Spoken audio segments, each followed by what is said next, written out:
நான் போட்டு விளங்கப்படுத்துறேன் பாருங்க. அமுக்கம்னு சொன்ன என்னென்றால் கொடுங்க ஓரலகு பரப்பளவில் தாக்கும் விசை அமுக்கம் எனப்படும். இதுதான் அமுக்கத்துக்குரிய வரையறை. சரியா?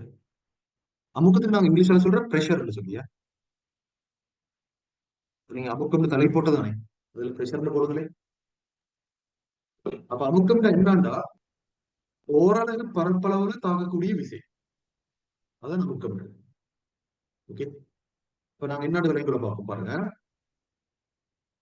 ஒரு பெரிய நிலப்பரம் சொல்லுவாங்க, எப்படி காட்டுங்க, ஒரு பெரிய நிலப்பரம்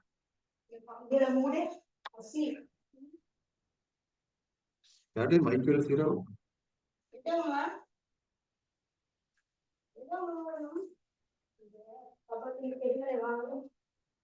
யார்ட்டையும் மைக் வேலை செய்யறோம் பண்ணீங்க. சரி காணுங்க, இது ஒரு நிலப்பரப்பு உண்டு. இந்த நிலப்பரப்பின் மீது நிலப்பரப்பின் மீது விசை ஒன்று ஏற்படுத்தப்படுது.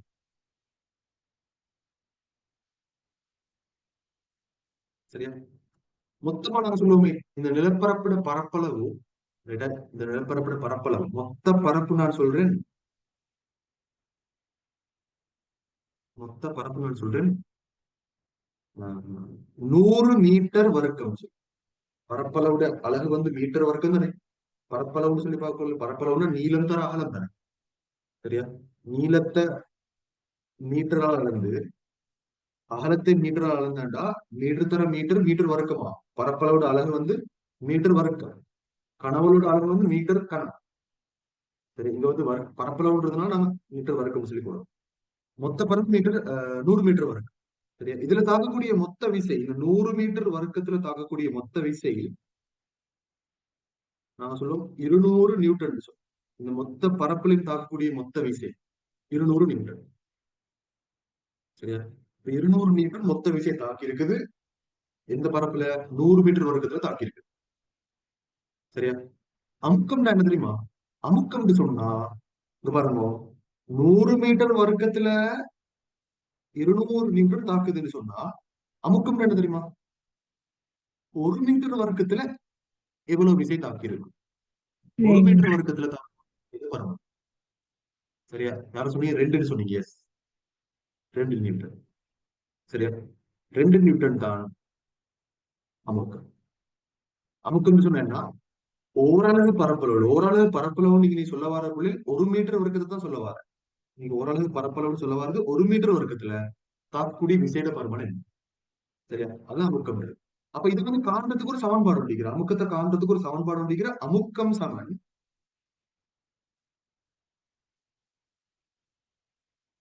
அமுக்கம் சமன் விசையின் கீழ் பரப்பு அப்படின்னு ஒரு சமன்பாடு முடிக்கிறது.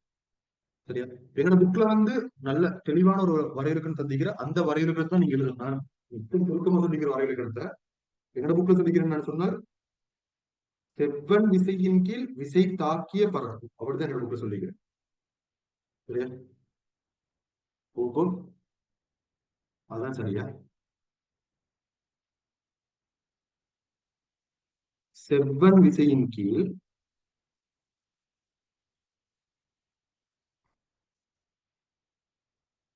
விசை பிரயோகிக்கப்பட்ட பரப்பு.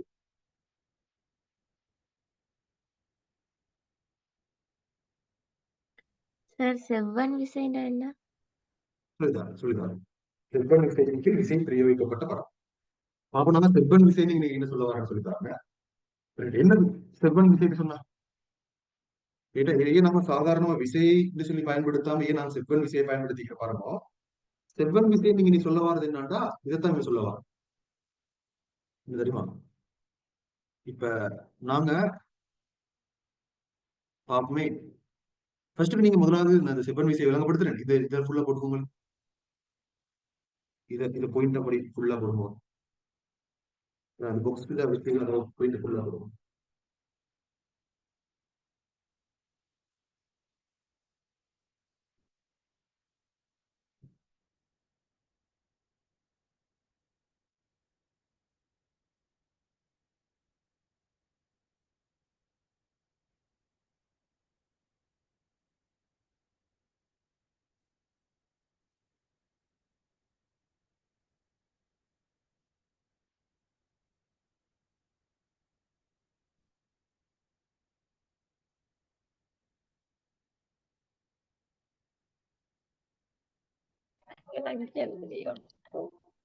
Mentira, muka tempat dia macam biasa. Sound Kalau எல்லாத்தையும் மைக் பேசி இந்த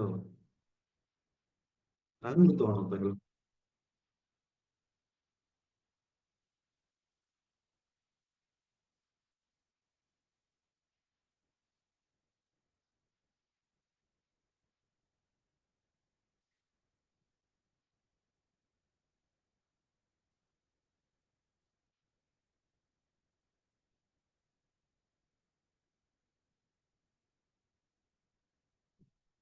சரி இப்ப நாம பார்ப்போம் செவ்வன் விசையில என்ன விசை பிரிவிக்கப்பட்ட பரப்பு.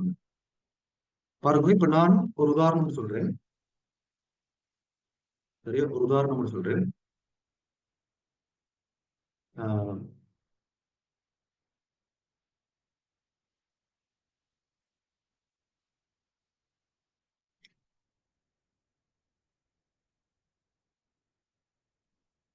கவனிங்க.